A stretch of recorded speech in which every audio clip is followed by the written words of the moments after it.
4단원은 말이야. 이제 4단원 들어왔습니다. 1단원부터 니네 진짜 많이 배웠거든요. 화학하세요. 1단원이 뭐였냐면 원자의 원자리 아니라 분자의 분자리 아니라 이것들을 합쳐서 물수를 배우는 거죠. 1단원이거든요. 물에 대한 내용을 갖고 놀아야 되는데 이 녀석 때문에 농도라는 것도 추가가 됩니다. 농도라는 것들이 생뚱맞게 추가가 되는 거죠. 이게 1단원이에요.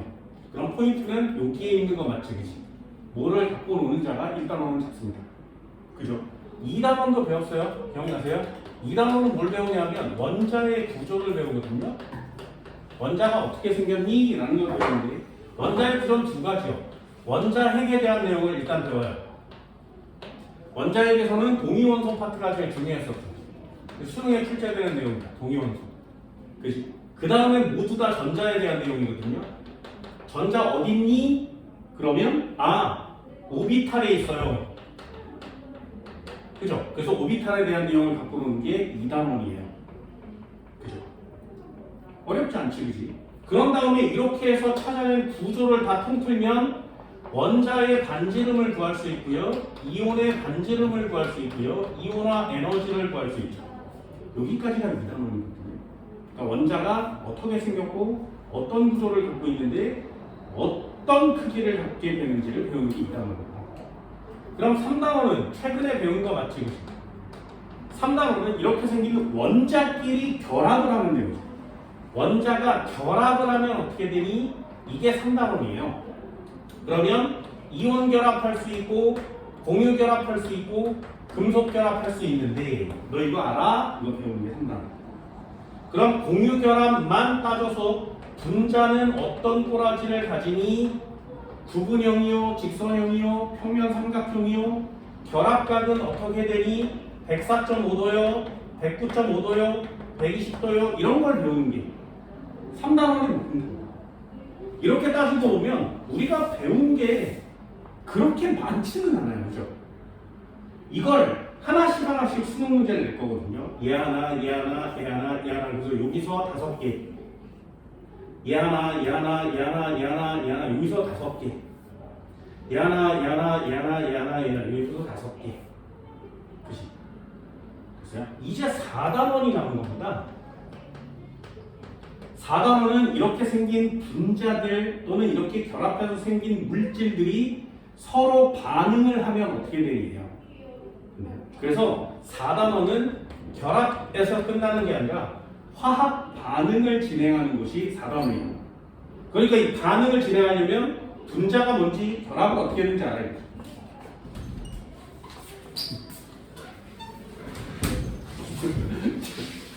어떻게 되는지 알아야 돼요. 그 분자가 결합하려면 원자가 어떻게 생겼는지 알아야 돼요. 그럼 개수를 셀 수 있어야 돼요. 이렇게 화학 1단원이 4단원까지 쭈르르 보면 물 흐르듯이 쭉 이어져요. 그러니까 나중에 니네들이 뭐 화학원을 하게 될지 안 하게 될지 모르겠지만 여기에 화학원을 할 학생들이 있다면 쭈르르 이렇게 배우는 거예요. 그래서 여기서부터 시작하면 결론, 여기서부터 시작하면 결론, 여기서 결론, 여기서 결론. 이 결론 값을 내면 기본기를 다 알 수 있어야 결론을 풀 수 있으니 이 결론 값이 수능에서 가장 중요한 3점짜리 문제가 되는 거죠. 이런 식의 패턴이에요. 다른 과목이랑 달라요. 물리는 1단원의 힘과 역학 배우죠. 그리고 2단원은 전기를 배우거든요. 그럼 전기를 배우려면 역학을 알아야 돼? 그건 아니지. 3단원은 파동에너지예요. 파동에너지를 배우면 전기를 알아야 돼? 아니죠. 그래서 물리는 1단원, 2단원, 3단원이 다 다른 파트거든요. 그런데 화학은 쭉 이어지는 거 맞죠? 그래서 화학은 공부하기는 되게 쉬운데 생각보다 많이 어려워요. 그렇게 느껴지는 거죠. 왜? 중간중간에 빵꾸가 나 있으니까 넘어가지 못해서 좀 어려운 겁니다. 그럼 화학을 공부하는 학생들이 있으면 이렇게 이런 흐름을 갖고 있구나. 그러니 이렇게 생긴 것, 이렇게 생긴 것, 그 부분별로 다 중요하구나. 이런 것들을 좀 이해해 줄 수 있어야 돼요. 생물학은 완전 다르죠. 요거 배우고 요거 배우고 요거 배우고 이러니까 생물학은 공부하기가 되게 어려워요. 암기에 해당하는 내용이 너무 많죠. 그러니까 4단원 2까지 완성이 되면 화학에서 배워야 되는 전반적인 모든 것들을 다 이해할 수 있게 되는 거죠. 대학교를 가잖아요? 그럼 일반 화학책의 순서도 똑같아요. 왜? 이게 점점점 커지는 순서지, 그치? 그러니까 대학교의 화학과도 다 똑같은 개념을 똑같이 또 배웁니다. 그래서 고등학교 2학년, 3학년에 화학 원투를 정확하게 잘해주면 대학교 화학은 그냥 이렇게 하면서 할 수 있어요. 기본기를 전부 다 배우는 거니까. 그래서 이왕 공부를 한다면 이런 거 해주는 거죠. 이렇게 좀 편안한 과목인데도 불구하고 학생들이 많이 선택을 안 하다 보니까 표준 점수가 높을 수밖에 없죠. 난 개인적으로 애들한테 화학을 하라고 추천을 해주거든요. 화학 관련과가 되게 많아서 그래요. 이왕이면 전공을 배우고 그 관련 공과로 가면 훨씬 더 도움이 많이 되지 않겠나. 왜 많이 안 하는지 모르겠어요. 물론 어려우니까 시간 내에 못 들어와서 그렇지만 필기해 준 거 정확하게 잘 외우고 스킬만 익히면 화학도 그렇게 생각보다 까다롭진 않아요. 모의고사 니네 보겠지, 그치? 8월 31일 날 니네 보지. 모의고사 볼 텐데 맨 앞면 1, 2, 3, 4, 5 이렇게 들어있는 앞면을 넘기는 속도가 가장 빠른 과목이 화학이에요. 신기하죠? 맨 앞에 좀 쉽잖아요. 그걸 제일 빨리 넘기는 과목이 화학원인데 두 번째, 세 번째 장을 넘기는 시간이 제일 느린 과목이 화학원이에요. 너무 이상해요. 난이도가 이렇게 가다가 갑자기 올라가는 것처럼 느껴지면 안 되죠. 그럼 그 정도의 실력을 가지고 있는 학생이라면 굉장히 시원시원하게 넘어갈 수 있지. 마지막 장을 푸느냐 못 푸느냐가 1등급의 싸움이 되니까. 그게 농도와 몰프와 중화 반응이에요. 딱 두 문제. 그 두 문제를 제외하면 화학은 그렇게 어렵지 않은데 선택해서 자신감 있게 풀어내세요. 어려우니까 도망간다는 생각보다는 어려우니까 덤벼볼까라는 생각을 가지는 게 고등학생들이 좀 가졌으면 하는 생각입니다. 자, 4단원 이것도 설명 한번 해볼게. 반응이라고 하는 애는 화학에서 쓰는 화학 반응이에요. 화학 반응은 딱 둘로 나눠서 산화 환원 반응이니 이렇게 배워요. 산화 환원 반응이니 아니요. 산화 환원 반응이 아니에요. 이렇게 배웁니다. 됐죠? 그럼 마지막 4단원의 기본 포인트는 뭐야? 산화 반응인지 아닌지를 구별하는 게 기본 포인트죠. 그래서 산화 환원 반응이 아닌 걸 우린 다른 말로 중화 반응이라고 하고요. 나머지는 전부 다 산화 환원 반응이에요. 이렇게 배워요. 됐지? 그리고 생뚱맞은 거 첫 페이지 넘기면 동적 평형이라는 거 나오죠. 동적 평형은 이 뒤에 내용과 아무런 상관이 없습니다. 그냥 떨러 하나 들어있거든요. 화학 틀렸는데 내려왔어요. 이만큼 단원 중에 앞에 조금 평형 파트만 내려왔어요. 나중에 화학 툴을 선택하는지 모르겠지만 화학 툴을 선택하면 이 동적 평형을 다시 배워요. 동적 평형은 이런 게 있는데 평형상수는 어떻게 되는데 바꾸면 어떻게 되니 이렇게까지 배우거든요. 그 중에 맨 앞에 조금만 톡 내려왔어. 그러니 얘는 절대로 틀리면 안 되겠죠. 근데 모의고사에 100% 나오는 시험 문제 중에 하나예요. 화학투에서 내려왔으니까 요 녀석 간단하고요. 그리고 이 맨 뒤에 흡열 반응과 발열 반응이라는 단어를 배웁니다. 열에 관련된 내용을 배우거든요. 이래 물리원에서 연력학 이런 거 배우죠. 그거보다 훨씬 쉬워요. 흡열 반응은 뭐니, 발열 반응은 뭐니, 끝! 얘도 화학투에 가면 다시 배우기는 하는데 내려왔거든요. 굉장히 조금밖에 안 배웁니다. 그래서 생뚱맞은 거 제외하면 여기 파트는 4단원의 포인트 파트가 되겠죠. 그렇죠? 오늘 그 기본기를 설명드릴 건데 나는 원래 어떻게 하냐면 얘를 제일 먼저 가르쳐줘요. 산화환원 반응을 먼저 다 가르쳐주고 산화환원 반응이 아닌 애를 골라 쓰는 거거든요. 그럼 산화환원 반응이 어렵겠니? 아닌 애가 어렵겠니? 얘가 졸라 어려운 거야. 얘가 졸라 어렵습니다. 계산형 시험 문제도 여기다 들어있어요. 얘는 계산을 하지 않아요. 그래서 배울 때는 편히 배우지만 얘는 배울 때는 편히 배우지만 뒤지게 어려운 시험 문제가 많이 출제되기 때문에 한 번쯤은 겪어봅니다. 됐죠? 나는 여기부터 가르치는데 지금은 선행 파트에 해당되니까 여기서부터 차근차근 이렇게 나가볼게요. 그래서 여기까지 이렇게 배운 다음에 다시 총정리 들어가서 3단원 시험 보고 나면 여기서부터 이렇게 하면 얘는 2번 들을 수 있죠. 이해됐어요? 그래야 여기 파트를 잡는 자가 기말고사를 잡는 거거든요. 여기 정말 어렵습니다. 차근차근 따라오세요. 여기를 2번 하기 위해서 여기서부터 이렇게 진행하는 거예요. 원래는 단원 자체가 얘네 순서가 반대였어요. 됐니? 그랬더니 산하원은 2번 듣고 중하반은 1번밖에 못 듣죠. 시험 때가 되면. 그래서 중하반응 시험 문제를 푸는 애들이 거의 없어진 거야. 그러다 보니까 요 끝에 있으니까 11월 모의고사에도 얘 시험 범위가 아니었어요. 그러니 이 중하반응이 맨 뒤에 있는데 제일 어려운데 모의고사도 안 보고 기말고사 범위니까 1번밖에 진도를 못 나가죠. 그러니까 학생들 입장에서 중하반응이 무지하게 어렵게 느껴지는 거예요. 그러다 보니 나라에서 교재편찬위원회에서 얘네 둘 위치를 바꿔놨어. 됐나요? 바꿨어요. 유전 마찬가지예요. 생물원의 유전이 3단원이죠. 그죠? 예전에 2단원이었어요. 그래서 중간고사 생명 파트 소화 흡수 배우고 난 다음에 기말고사의 맞바로 유전이에요. 그럼 중간고사 끝난 다음에 기말고사까지 요만큼 텀이 있지. 요때 유전을 다 해야 돼. 그래서 애들이 유전을 못하는 거예요. 그래서 단원을 바꿔서 야 여름방학 때 열심히 유전 공부해놔 이렇게 해서 단원을 통째로 자리를 바꿨거든요. 얘도 마찬가지예요. 한 번은 더 들어봅니다. 오늘은 동적 평형이랑 중하반응, 산하반응 반응이 아닌 중하반응의 좀 기본기에 대한 내용을 설명을 드리도록 합니다. 자, 첫 번째 파트 한번 볼까요? 동적 평형이요.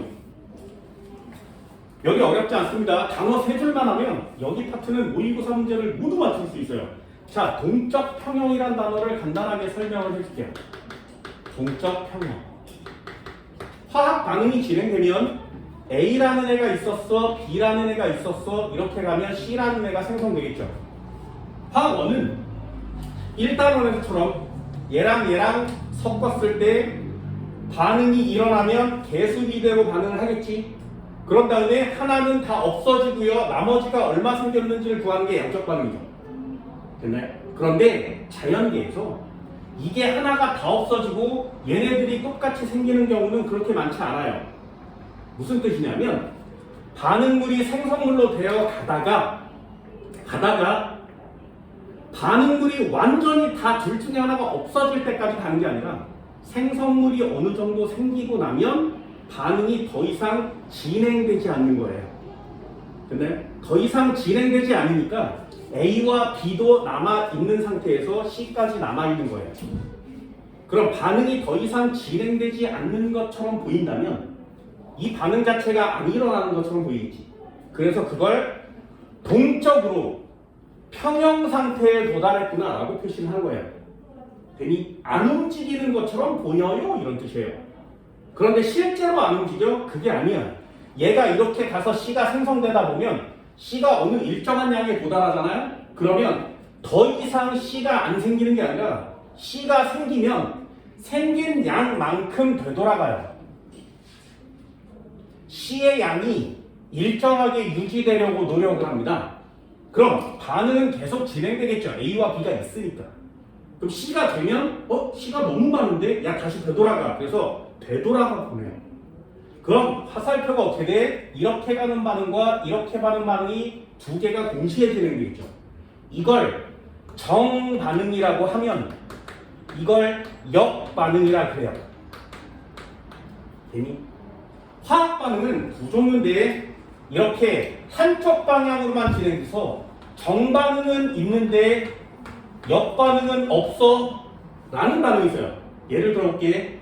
니네 한번 해볼게요. 삼겹살을 구웠어. 먹기가 싫어. 배불러. 온도를 낮추면 다시 원래 삼겹살로 되지. 다시요. 계란을 탁 해서 후라이를 했어. 근데 먹기가 싫어. 그래서 냉장고에 넣어놓으면 다시 달걀이 되지. 맞아? 맞아? 맞아? 불을 이렇게 태웠어. 종이를 막 던지다가 실수로 5만원짜리 던졌어. 5만원짜리 막 한 거야. 이건 젠장! 다시 꺼내서 온도를 낮춰서 냉장고에 넣으면 다시 5만원짜리가 되지. 됐어? 폭탄이 터졌어? 사람이 맞고 죽었어? 미안해. 그리고 온도를 낮추니까 다시 사람이 살아나고 폭탄으로 이렇게 변하는 거지. 가능해? 안 돼요. 다시 되돌아가는 게 일어날 수 없어. 그런 반응이 하나 있어요. 그런데 되돌아가는 반응도 생겨. 그래서 이걸 뭐라고 하냐면 역반응이 가능해요 이런 뜻이에요. 얘는 역반응이 가능하지 않아요 이런 뜻이에요. 그래서 화학반응은 가역반응과 비가역반응이 있습니다. 그렇다면 평형 상태에 도달하려면 반드시 역반응이 진행돼야 되죠. 됐나요? 그래서 평형 상태, 이 동적 평형이란 단어의 가장 중요한 단어는 그 반응 자체가 가역이어야 돼요. 됐나요? 이게 첫 번째 내용입니다. 시험 문제 정말 많이 나오는 단어예요. 동적 평형이 되려면 그 반응 자체는 가역 반응이어야 돼요. 비가역 반응은 동적 평형이 될 수 없어요. 첫 번째 내용이고요. 두 번째, 동적 평형이 무슨 뜻이라고? 마치 정지한 것처럼 보이는 상태예요. 그걸 동적 평형이라고 그래. 정지한 것처럼 보여요. 근데 실제로 정지했어? 자연계에는 정지 상태가 없어요. 반드시 하나가 진행되면 반대로 진행돼요. 근데 그게 정지 상태처럼 보이려면 가는 방향과 오는 방향이 어때야 돼? 같아야 돼. 그래서 동적 평형의 두 번째 단어, 정반응의 속도와 역반응의 속도는 같다. 반응이 일어나지 않는 게 아니라 정반응도 계속 진행되고 역반응도 진행돼서 그 속도가 같으면 반응이 정지한 것처럼 보인다. 이 두 가지 단어가 동적 평형에선 가장 중요해요. 가장 중요해요. 자, 그럼 한번 해볼게요. 잘 봐. 첫 번째 내용이 이거예요. 잘 보세요. 자, 여기다가 물을 떴어. 됐지? 가만 놔두면 어떻게 돼? 물이 수증기가 되면서 날아가죠. 그치? 그럼 수증기가 점점 많아지면 물은 점점점 줄어들어서 표면의 높이가 점점 낮아지겠지. 됐지? 이걸 뭐라 그래? 증발이라 그래. 됐니?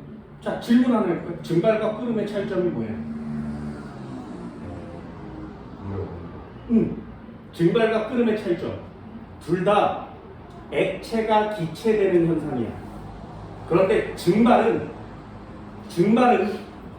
끓는 점에 도달하지 않았는데도 기체가 되는 걸 증발이라고 해요. 그래서 증발점이란 단어가 없어.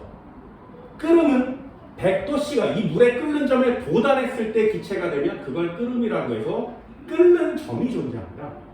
됐죠? 그거는 학문적인 단어고요. 우리가 과학적으로 화학에서 풀 수 있는 내용은 하나가 있어. 그게 뭐냐면 요 표면에 있는 물 분자가 여기 푹 하고 튀어나가면 이걸 증발이라고 해요. 다시, 물 표면에 있는 물 분자가 튀어나가면 증발이라고 합니다. 끓음은 뭐냐면 이 속에 있는 물 분자도 튀어나가면 이걸 끓음이라고 해요. 액체 내부에 있는 애가 기화가 되면 그걸 끓음이라고 합니다. 그렇죠? 니네 물 끓이면 이 속에 기체가 막 이렇게 물방울이 생기는 거 봤지, 그지? 그걸 끓음이라고 해요. 근데 가만히 놔둬도 증발은 일어나는데 속에 기포가 생기니 그렇진 않지. 표면에서만 날아가거든요. 요걸 증발이라고 해요. 요거 하나만 이해하시면 돼요. 잘 봐. 증발하고 있지, 그지? 그럼 수면의 높이가 낮아지겠죠? 언제까지? 다 마를 때까지. 여기까지 됐어? 자, 한 번만 더 해볼게.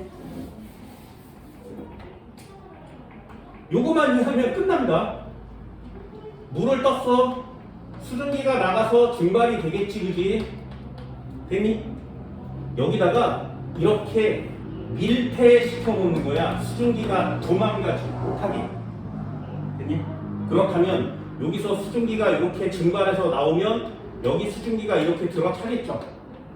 그럼 수면의 높이가 이게 낮아지겠지. 그러다가 요 공간 안에 수증기가 가득 차면 그걸 포화됐다 그래요. 가득 차면 이 물은 낮아지다가 더 이상 낮아지지 않아요. 멈춘 것처럼 보여요. 그런데 실제로 멈추는 건 없다 그랬지. 그럼 이 상황은 어떻게 된 거야? 여기서 증발은 끊임없이 일어나. 근데 이 안에 수증기가 가득 차 있으니까 더 이상 안 가는 게 아니라 가면 이 안에 그리고 한 마리가 다시 되돌아오는 거예요. 됐나요? 나가면 또 한 마리가 되돌아오는 거예요.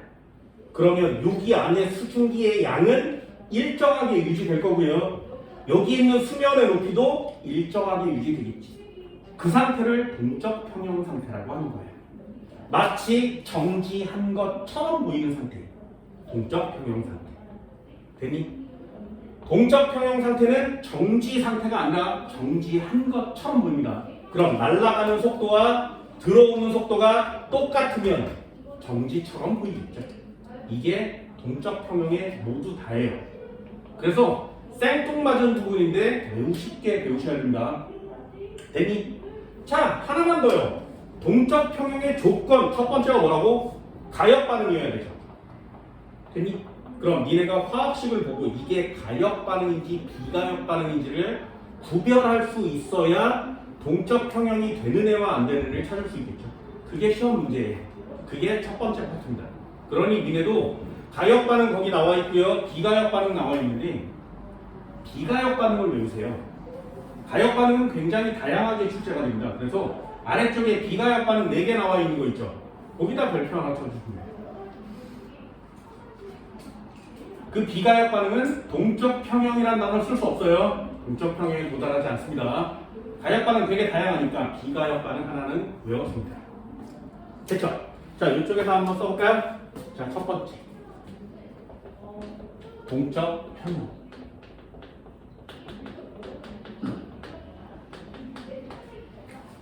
동적 평형. 정지한 것처럼 보이는 겁니다. 처럼 보여요. 실제로 정지한 게 아니에요. 됐니? 자, 2개의 단어만 기억하시면 동적 평형은 끝난다 그랬어요. 첫 번째 단어가 뭐라고? 반드시 가역 반응이어야 합니다. 가역 반응일 때에만 동적 평형 할 수 있어요. 두 번째, 정지한 것처럼 보이려면 정반응 진행되니? 네. 역반응 진행되니? 네. 됐어요? 그 속도가 같은 거야. 정반응의 속도와 역반응의 속도가 같은 상태. 이걸 동적 평형 상태라고 합니다. 반응물의 양도, 생성물의 양도, 반응물의 양도, 생성물의 양도 변함없이 일정하게 유지되는 상태예요. 됐죠? 저 2줄만 있으면 동적 평형 문제는 모두 다 풀 수 있어요. 됐죠? 그럼 얘를 한번 해볼까? EX 가역 반응과 비가역 반응이 있는데 첫 번째 할게요. 비가역 반응. 이거 외워달라고 그랬어요. 비가역 반응은 동적 평형 도달하지 않습니다.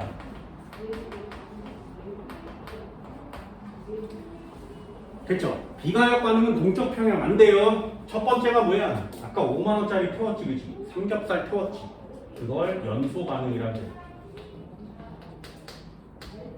연소 반응은 비가역 반응이에요. 그치?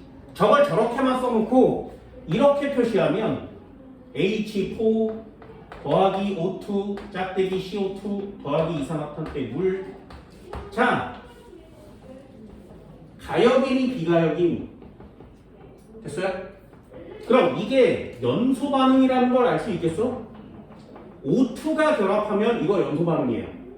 되셨나요? 그래서 메테인을 완전 연소시키면 물과 이산화탄소가 생겨요. 그럼 이 화학 반응식을 보고 이거 연소 반응이구나. 이걸 찾아야 된다고. 애들은 뭐해? 연소 반응이 비가역 반응이구나. 저걸 외우고 공부 다 했어요. 이런 화학 반응식이 나오면 연소 반응인지 아닌지 몰라. 됐니? 그러면 안 되는 거 맞지, 그지? 연소 반응 찾으셔야 돼. 한 번만 더 해볼까요? 니네 이런 거 있었어. H 더하기 O2 짝대기 H2. 두 개. 수소와 산소가 결합하면 물 되는 거 맞죠? 자, 가역이야, 비가역이야? 가역이야, 비가역이야? 연소 반응입니다. 됐어요? 뭔 말인지 알겠니? 물이 생성되는 반응은 비가역 반응이에요. 보세요. 어떤 게 나오면 맞고 어떤 게 나오면 틀릴 수도 있는 거니까 그걸 정확하게 해주세요. 산소와 결합하면 연소 반응입니다. 됐니? 자, 두 번째. 기체 발생 반응.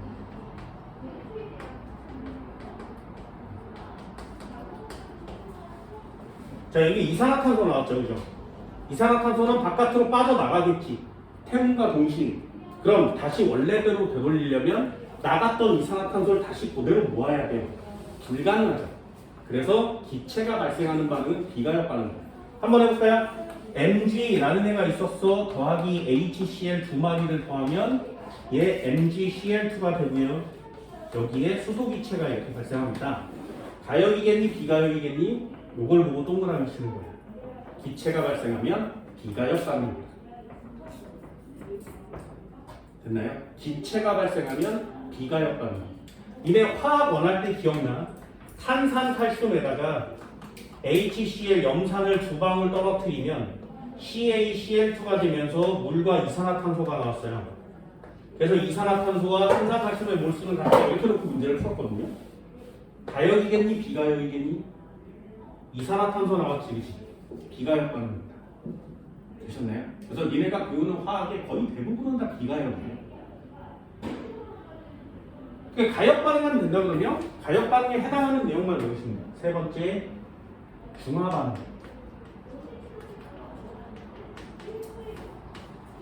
산과 염기를 섞은 중화 반응도 비가역 반응입니다. 보세요. 아까 4단원에 산화 반응이 아니에요. 중화 반응 배울 거예요. 이렇게 배우죠. 중화 반응은 비가역 반응이거든요. 그러니 중화 반응은 동적 평형이 될 수 없어요. 그런데 이 앞에 동적 평형을 배워요. 웃기지, 그지? 동적 평형을 배운 다음에 동적 평형이 아닌 단원이 나타나죠. 그러니 저거 되게 생뚱맞은 거거든요. 내려와도 왜 저기다 넣었는지도 잘 모르겠지만 아무튼 저기 낑겨 있어. 그러니 생뚱맞은 거 하나 배워봅니다. 네 번째요. 당금 생성 반응 이렇게 씁니다.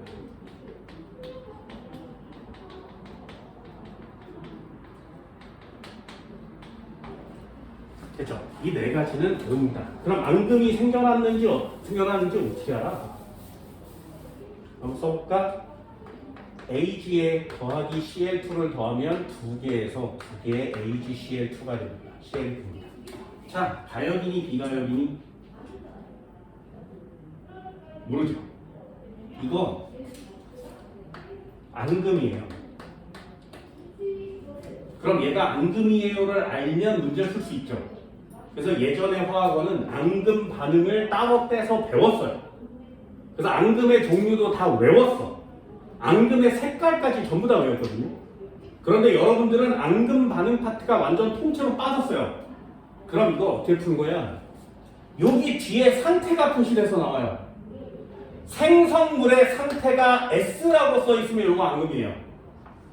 근데 생성물이 S라고 써 있으면 이게 앙금 반응입니다. 그러니 이 상태를 보고 맞추시면 돼요. 됐나요? 어렵지 않지, 그지? 자, 간단하게 정리해볼까요? 연소 반응은 뭐야? 무언가가 있었는데 무언가를 동그라미를 치면 또 헷갈릴 수 있습니다. 무언가가 있었는데 산소랑 결합하면 이렇게 써 있으면 연소 반응이에요. 그렇죠? 이렇게 외우는 거예요. 무언가가 산소랑 결합하면 이거 연소 반응이에요. 그렇죠? 두 번째, 기체 발생 반응은 무언가를 섞었는데 이쪽에 뭔가가 태어났어. 여기에 기체라고 이렇게 써 있는 거죠. 요거 기체 발생 반응입니다. 중화 반응은 뭐야? 산과 염기를 섞어서 이쪽에 물이 생성되면 이거 중화 반응이에요. 앙금 반응은 뭐라고? 뭔가를 섞었는데 이쪽에 생긴 무언가의 상태가 S라고 써 있으면 요거 앙금 반응이야.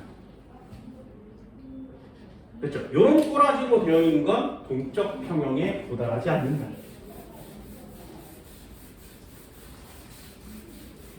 근데 아까 그 물 생성하는 거 응? 다시 분해시킬 수 있는데 그거는 왜 이거 비가해가지고 다시 분해시키려면 전기를 줘야 돼. 그럼 다시 분해시킬 수 있어요.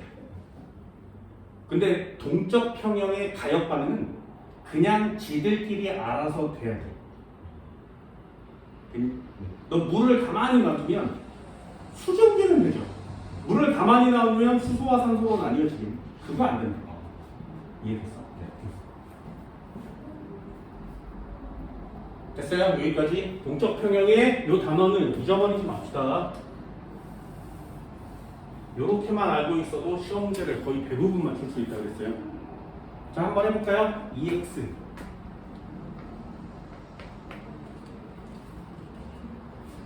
첫 번째가 뭐냐면 이름도 참 상평형이라고 합니다. 여기서부터 시작할게요. 상평형은 뭐냐면 물질이 상태가 변하면서 평형 상태에 도달하는 거예요. 상평형은 상태 변화를 얘기합니다. 고체, 액체, 기체 이렇게 쓰셔야 되겠죠.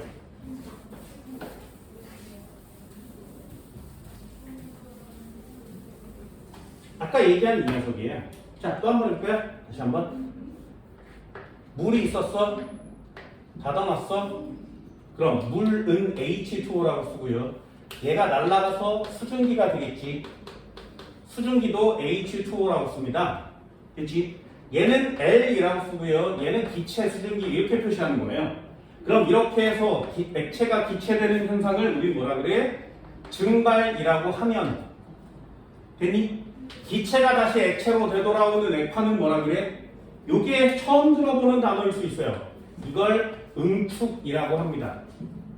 화학에서 응축이라고 그래요. 됐니? 수증기가 맺혀서 물방울이 되는 거. 그걸 응축이라고 합니다. 니네 유리잔에다가 찬물 부어놓으면 유리잔 겉에 물기 맺히는 거 맞지, 그지? 또는 물통에 얼음을 넣으면 겉에 물기 생기는 거 맞지? 그게 응축이에요. 됐나요? 그러면 증발은 기체가 되는 것, 응축은 액체가 되는 것. 상태 변한 거 맞죠? 됐나요? 상태가 변할 때 어떻게 한다고? 액체가 기체가 돼서 상태가 변할 건데 반드시 평형 상태에 도달하려면 밀폐를 시켜놔야 된다. 됐지? 그러면 처음에 물이 있었는데 수면의 높이는 점점점 낮아지면서 수증기가 빠져나가니까 여기에 수증기가 채워지겠죠. 그래서 이 공간 안에 수증기가 가득 차면 더 이상 물의 높이는 낮아지지 않고 정지한 것처럼 보이는 상태가 되는 거예요. 그걸 평형에 도달했어요 라고 쓰는 겁니다. 그럼 평형에 도달했다면 이렇게 올라가는 증발과 이렇게 내려오는 응축이 안 일어나는 거야? 안 되죠. 증발도 계속 일어나고 응축도 계속 일어나고 단 증발하는 속도와 응축하는 속도가 같아지는 거죠. 그러니까 알겠어요? 그게 상평형의 가장 기본이에요. 상태가 변해서 평형 상태에 도달하는 것도 가역이니까 증발과 응축이 동시에 일어날 수 있다. 속도가 같아지는 순간을 평형이라고 한다. 정지한 것처럼 보인다. 됐죠? 별로 어려운 단어 없죠? 여기서 중요한 단어가 있어요. 잘 보세요. 애들이 틀려오는 게 이런 거야. 전부 다 설명해 줍니다. 물이 있었어. 뒤집어 씌웠어. 그치? 점점점 낮아지다가 멈추겠지? 그럼 처음의 시작부터 평형에 도달할 때까지 됐어?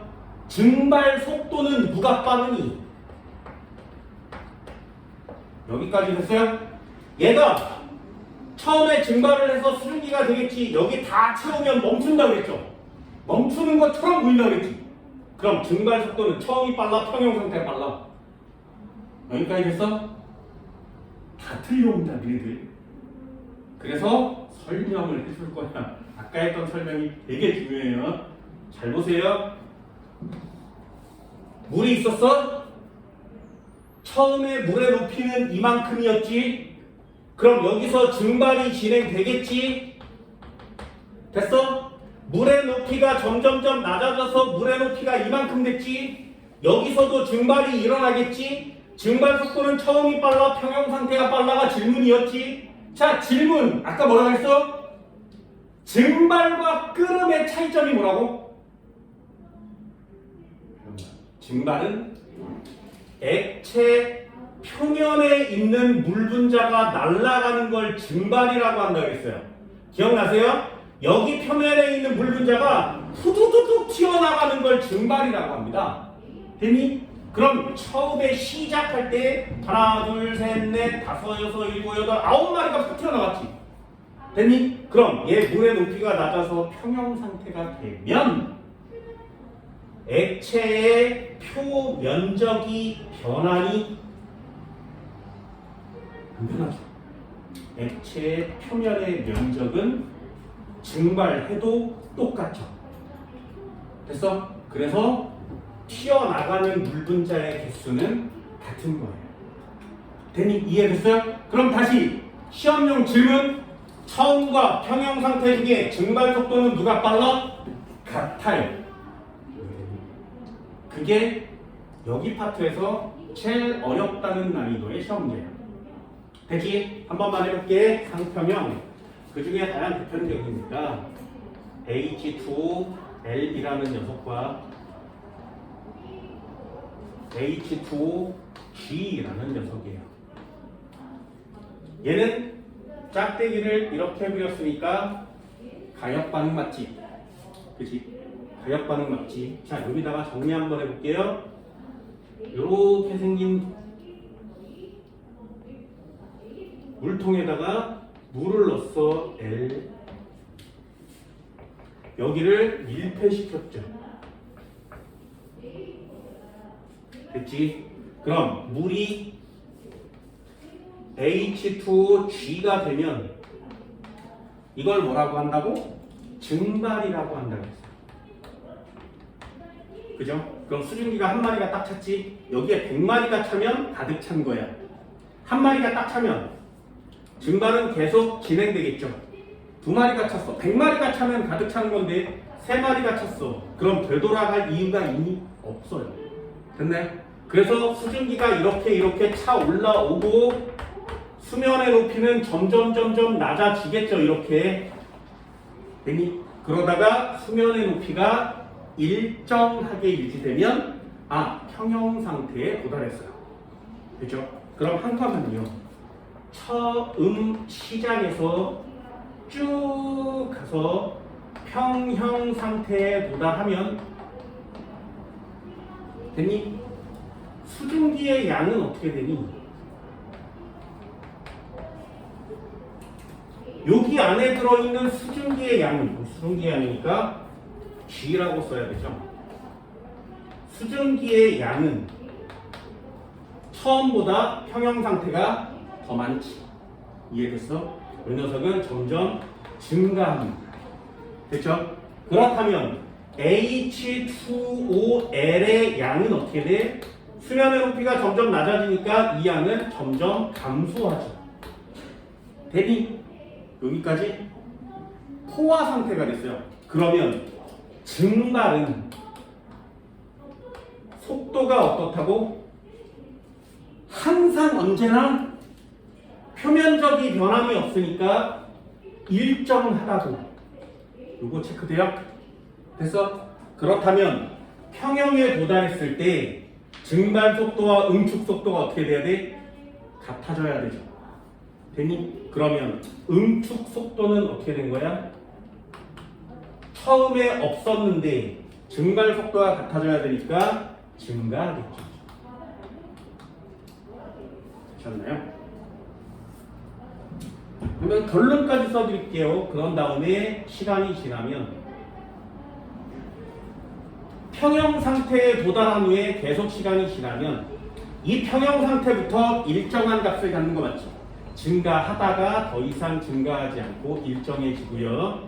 감소하다가 더 이상 감소하지 않고 일정해지고요. 얘는 원래 일정했었지, 그지? 얘도 증가하다가 더 이상 증가하지 않고 일정해지는 거. 어때요? 평형 상태에 도달하면 전부 다 똑같아지죠. 이게 니네들이 해야 되는 물적 평형인 거예요. 별로 어렵지 않습니다. 그래프 한번 그려볼까요? 이거 그래프로 답 세요. 시간이 지나면 반응 속도가 진행이 될 건데, 자, 하나는 그래프가 어떻게 생겼어? 짝대기처럼 생겼어요. 이렇게. 자, 증발 속도겠니? 응축 속도겠니? 뭔 말인지 알겠어요? 그럼 여기 딱 일정에 이 녀석이 증발 속도구나. 괜히 응축 속도는 어떻게 돼? 여기서부터 시작해요. 처음에 응축할 필요가 없죠. 시간이 지나면 응축 속도가 빨라졌다가 증발 속도랑 같아집니다. 됐죠? 그러면 요 점일 때 평형에 도달하는 거죠.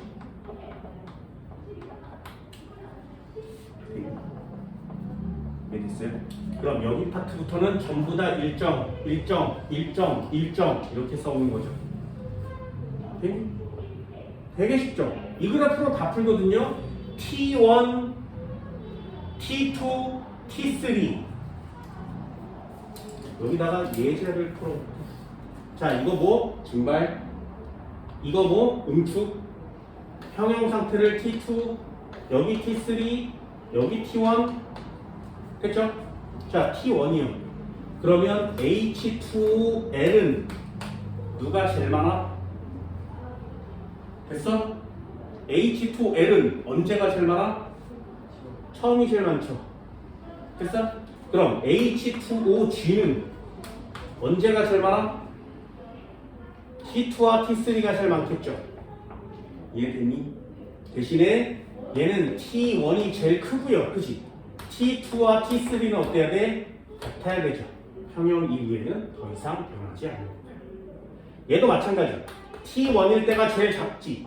T2와 T3는 어때야 돼? 같아야 되죠. 항상 평형점부터 그 이후는 전부 다 똑같은 값을 가져야만 해요. 되니? 이게 증말이고 이게 응축이라는 사실만 알면 시험 문제는 어렵지 않죠. 됐어요? 상평형이에요. 이게 전부 다야. 상평형 가역반이죠. 그러니까 평형이라는 단어를 쓸 수 있는 거예요.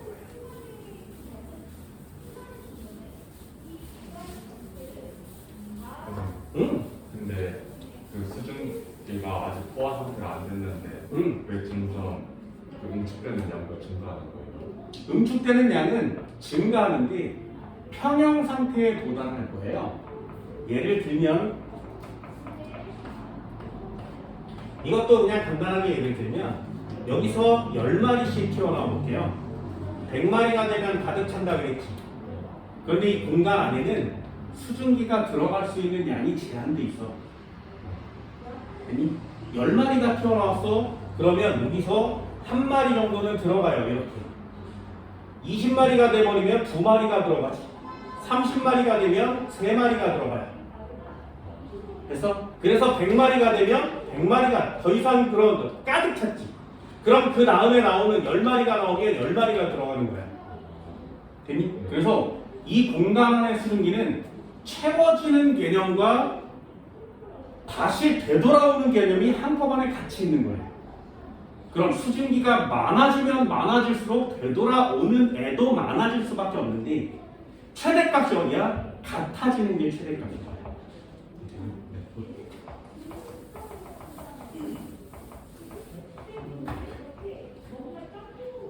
됐죠? 상평형에 해당하는 내용은 요 그래프만 잘 이해하시면 됩니다. 됐죠? 하나만 더 해볼까요? EX 그걸 용해평형이라 그래요.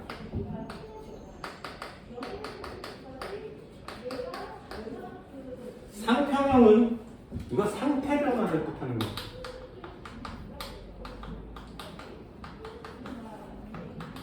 용해평형은 무언가를 물에 녹였을 때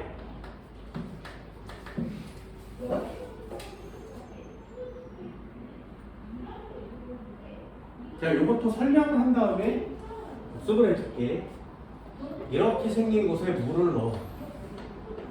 그치? 그럼 여기다가 설탕 같은 걸 넣어요. 그럼 설탕을 한 숟갈 넣으면 설탕이 녹지. 그치? 처음에는 잘 녹다가 설탕이 가득 차게 되면 어떻게 돼? 안 녹고 가루가 남겠지. 그죠? 이런 현상 많이 보죠. 더 이상 녹지 않고 가루가 돼요. 더 이상 녹지 않고 남아요. 그럼 진짜 더 이상 안 녹는 거야? 아니요. 녹는 건 계속 녹아요. 그걸 용해라고 합니다. 정지는 없다 그랬어요. 그러면 아까 녹았던 애가 다시 되돌아가요. 그래서 안 녹는 것처럼 보이는 거야. 자, 이것도 한번 볼까요? 녹는 걸 단어로 뭐라 그래? 용해. 그렇죠? 증발의 반대말이 뭐야? 응축. 그럼 용해의 반대말은 뭐야? 석출. 됐니? 보세요. 이게 모르는 단어 많지, 그지? 그래서 여기 파트는 단어를 좀 익혀주셔야 돼요. 용해, 석출, 증발, 응축. 근데 지구과학에서는 응축이라는 단어를 쓰지 않아요. 응결이라는 단어를 쓰거든요. 그래서 과목별로 단어들이 좀 많이 달라서 화학에 해당하는 정확한 단어를 익혀주셔야 됩니다. 됐지? 용해, 석출. 그럼 한번 해볼게. 처음에는 용해가 많이 일어났겠죠. 나중에 석출이 됐겠지, 그지? 그럼 용해 속도와 석출 속도가 어때야 돼? 같아지면 평형 상태가 되는 거죠. 됐나요? 이 녀석도 어렵지 않습니다. 이것도 나중에 여러분들 한번 해보세요.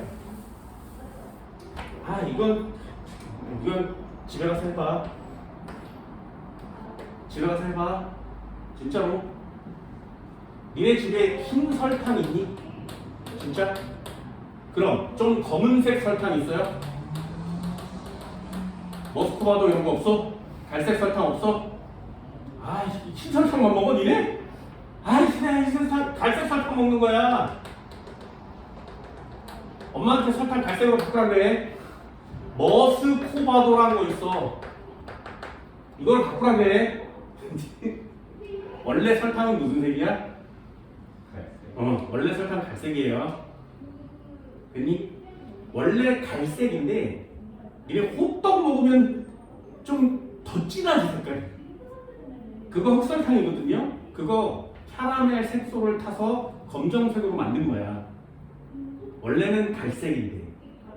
그럼 흰색으로 어떻게 만들어? 표백제를 넣어서 색깔을 제거하는 거예요.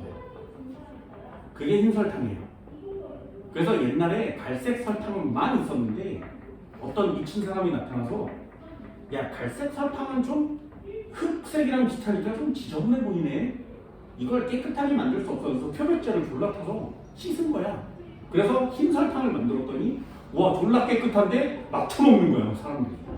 그래서 막 병이 생기고 막 이러는 거거든요. 그래서 니네 집에 흰 설탕만 먹는 거야.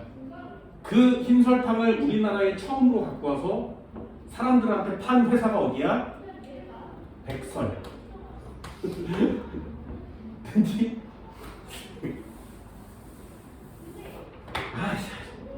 갈색 설탕 먹어.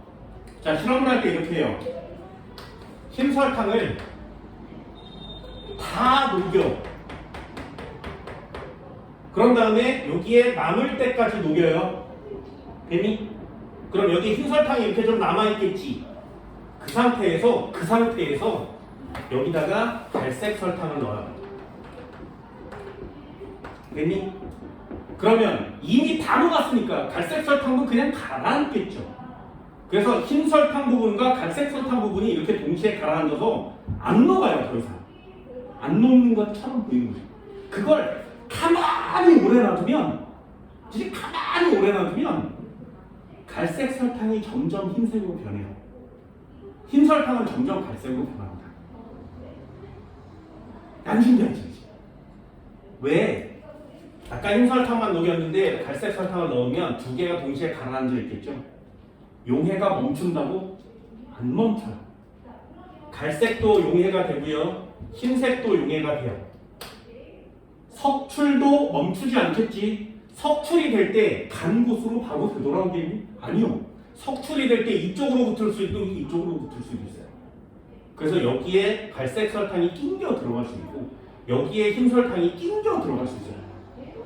됐네. 이런 색깔 변화를 볼 수 있는. 그럼 보면 흰 설탕과 갈색 설탕이 있었는데 얘네가 점점점 색깔이 섞이는 이유가 뭐라고? 용해가 계속되고 석출도 계속되는데 랜덤하게 되는 거지. 이해됐어요? 그게 용해평형의 개념이에요. 됐나요? 용해평형 어렵지 않습니다. 내용은 똑같아요. 이렇게 생겨있는 곳에 물에다가 무언가를 녹였어. 니네 책에는 뭐 녹이? 설탕. 설탕을 녹이면 가루가 이렇게 가라앉겠죠. 그치? 그럼 가루가 이렇게 올라갑니다. 됐나요? 그럼 가루가 올라가면 이걸 뭐라고 한다고? 용해라고 한다고 했어요. 그치? 얘 되돌아오는 걸 뭐라고 했어? 응축이라고 했죠. 그죠? 얘가 되돌아오는 걸 뭐라고 한다고? 석출이라고 해요. 그치? 그러면 결국에 이 녀석도 멈춘 것처럼 보이고 더 이상 녹지 않는 상태가 된 거죠. 더 이상 수증기가 안 생기는 것처럼 보이는 거지. 그걸 한국말로 포화되었어요 라고 정의하는 거예요. 재미? 그럼 얘도 똑같아요. 처음에 있었는데 쫙 가서 평형 상태에 도달하겠지. 얘는 간단하니까 두 개만 내요. 용해 속도는 어때? 항상 똑같아. 용해 속도는 온도에 영향을 받습니다. 석출 속도는 어때? 점점 증가하겠죠. 평형 상태에 도달한 다음에는 일정해지는 거 맞고요. 얘도 일정해지는 거 맞지. 석출 속도와 평형 속도가 같아진 걸 용해 평형이라고 합니다.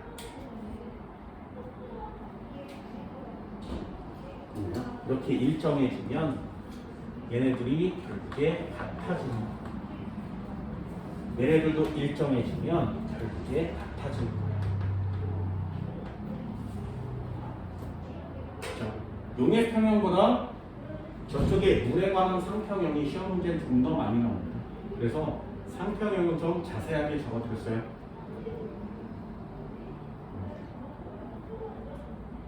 됐나요? 이 정도 돼요? 이 정도 돼? 좀 계속 지워볼까요? 마지막 한번 더 하고 잠깐 쉽시다. 잠깐 쉴게요. 자, EX 세 번째입니다. 이 녀석은 뒷장에 있거든요. 뒷장을 펼쳐보면 맨 아래쪽에 사상하 이질소라는 게 있어요. 이것도 별표치고요. 거기다가 써주세요. 내신 이렇게 써줘요.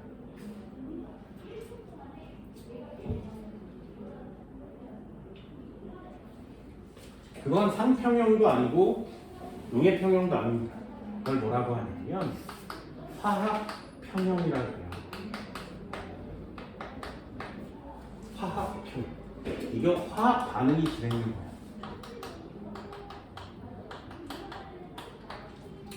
화학 반응이 진행되고 가역 반응이만 하면 상평형에 도달합니다. 화학평형에 도달합니다. 이걸로 찾아낸 거예요. 자, 잘 보세요. 진짜 잘 봐. 되게 간단해요. 사산화 이질소라는 애가 있어. 사산화 이질소. 쓸 때 어떻게 써? 사산화 이질소 이렇게 쓰는 거거든요. 그렇죠? 사산화 이질소. 사산화 이질소. 이 녀석은 이렇게 모아놓으면 색깔이 젓갈색이야. 그래서 사사나 이질소를 이렇게다 넣어놓으면 젓갈색이 나타나요. 그치? 그런데 이렇게 보관하고 젓갈색이 있었는데 한참 놔두면 저절로 색깔이 흐려져요. 젓갈색이 점점 없어지는 거예요. 그러다가 흐려지는 게 멈춰요. 더 이상 흐려지지가 않아.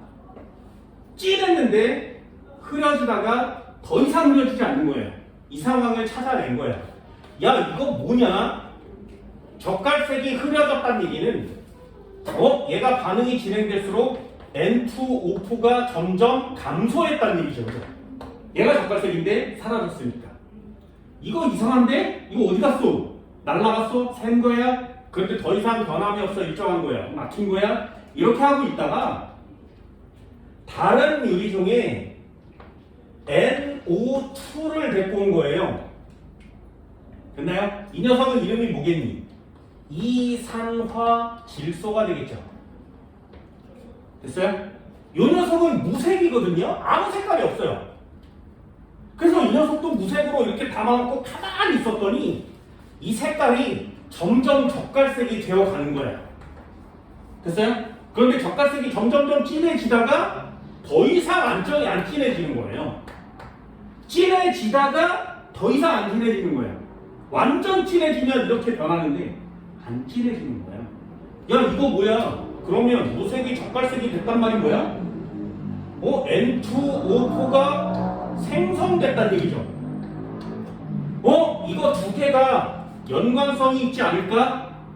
그래서 화학 반응식을 만들어 본 거야. N2O4는 NO2 두 마리로 쪼개질 수 있고요. 얘는 다시 되돌아갈 수 있지 않을까? 그래서 젓갈색이었던 N2O4가 감소했다는 얘기는 결국에 NO2는 증가했다는 얘기죠. 다시 NO2가 N2O4로 바뀌었다는 얘기는 NO2는 감소했다는 얘기지. 됐어요? 그래서 서로 가역 반응이 일어날 수 있구나. 단 일정해진 걸 보니 화학 평형에 도달했구나 라고 결론을 내리는 거예요. 이 색깔 변화의 물농도를 측정해 보면 이 개수의 비까지 구할 수 있거든요. 요 앞에 개수의 비를 구하는 게 화학 2가 되는 거예요. 화학 1에는 이게 화학 평형이구나 이런 뜻이야. 그럼 정반응과 역반응의 속도가 같아졌다는 얘기죠. 됐나요? 자, 얘도 한번 정리해 볼까? N2O4가 있었어. 이름은 4산화 2질소.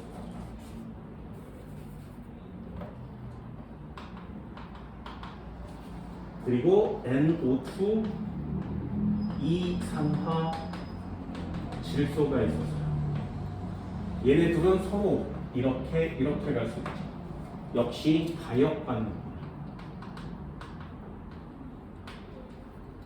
색깔 알아두세요. 내신용으로는 색깔이 중요합니다. 이 녀석은 젓갈색, 얘는 아무런 색깔이 없어. 이 색깔을 알아야 내용도 다 이해하고 풀 수가 있겠죠. 응? 그 색깔 반대 이유가 응? 네. 색깔 반대 네. 네? 반대라고 써 있어? 그 응. 이산화질소가 젓갈색 네. N2O4가 반대로 쓰면 되지. 중요하다 그랬으니까. 얘 젓갈색. 니네 책에 그렇게 써 있어? 네. 얘는 무색. 되셨나요? 자, 그럼 실험 정리해볼까요? 맨 첫 번째 시험관에는 뭘 집어넣은 거야? 니네 책에 있는 대로 그대로 써볼까요? 맨 첫 번째 NO2를 넣은 거 맞지? 그래서 NO2를 넣어주면 이 녀석은 젓갈색이었어요. 가만히 놔두면 시간이 지난 후에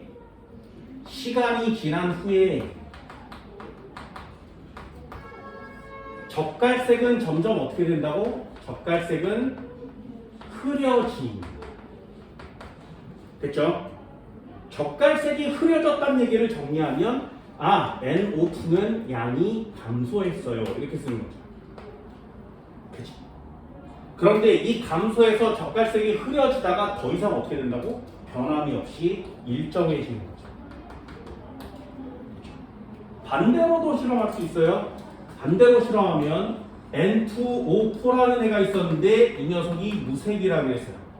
이렇게 담아놓고 시간이 충분히 지나면 시간이 지난 후에 이 녀석은 다시 젓갈색이 점점점 진해지겠죠.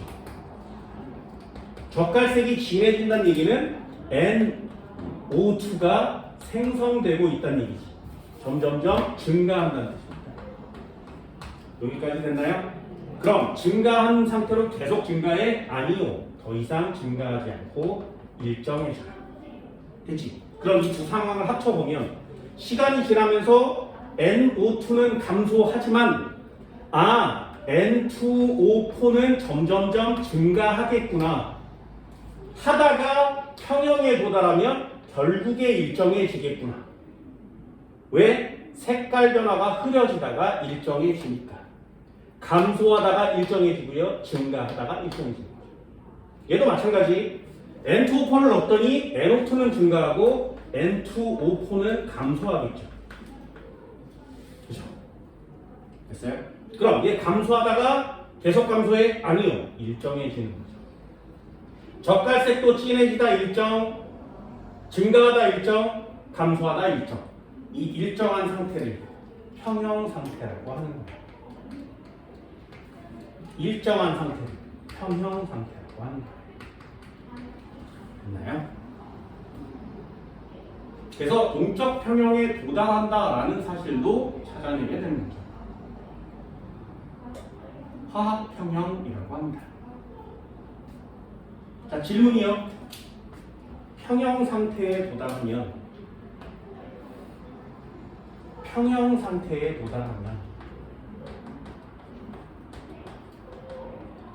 정반응의 속도와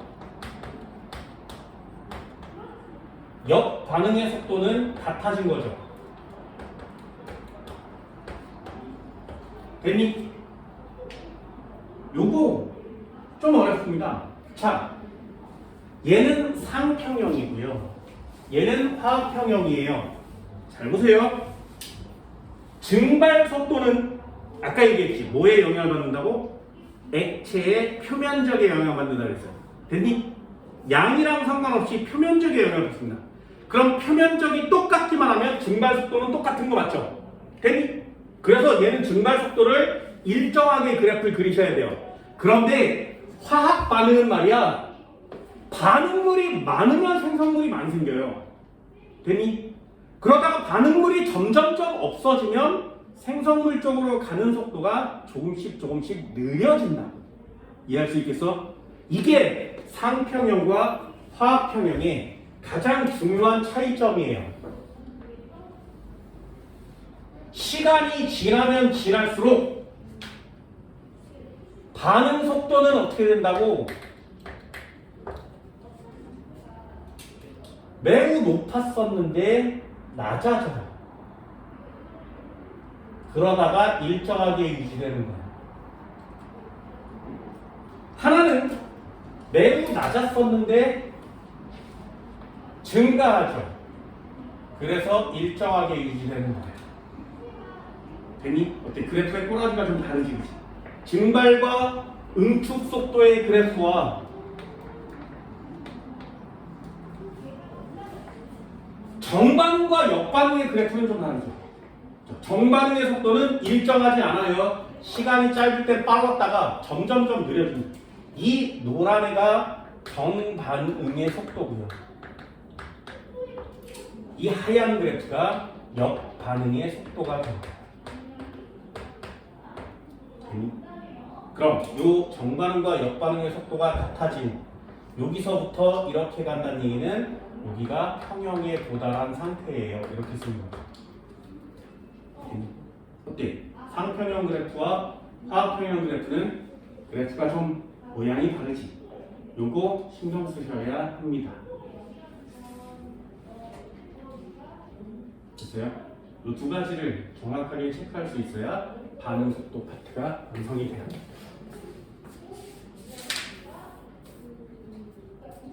됐니? 어렵지 않습니다. 매우 쉽습니다. 자, 문제 한번 풀어볼까요? 234페이지 6번 한번 보세요. 됐죠? 자, 그냥 간단히 읽어볼게요. 증발 속도, 응축 속도 쓸 수 있겠죠? 상평형에 대한 내용이에요. 자, 이에 대한 설명으로 옳은 것을 골라봐. T1에서는 물의 양이 줄어든다. 볼까요? T1은 아직 평형에 도달하지 않은 상태죠. 그렇다면 물의 양은 점점점 감소해야 되지. 동일한 거죠. T2에서는 물의 증발이 일어나지 않는 X.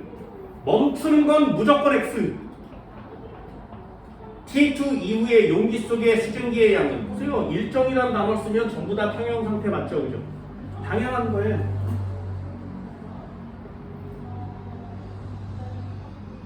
됐니? 13번 한번 볼까요? 중요하대요. 평형에 도달했을 때 일정 이렇게 쓰는 거예요. 평형에 도달했을 때 N2O4 생성 속도와 분해 속도는 같다. 됐니? 속도가 같다. 기억 동그라미. 용액 속에 무색의 물질만 존재한다. 잘 보세요. 용액 속에 이 속에 한 종류만 존재하니? 아니죠. 가다가 일정에 졌다는 얘기는 두 종류가 다 똑같이 있는 거 맞지, 그치? X. 용기 속의 NO2의 농도는 일정하게 유지된다. 일정하면 무조건 동그라미. 됐나요? 평형 상태는 일정하다는 뜻이에요.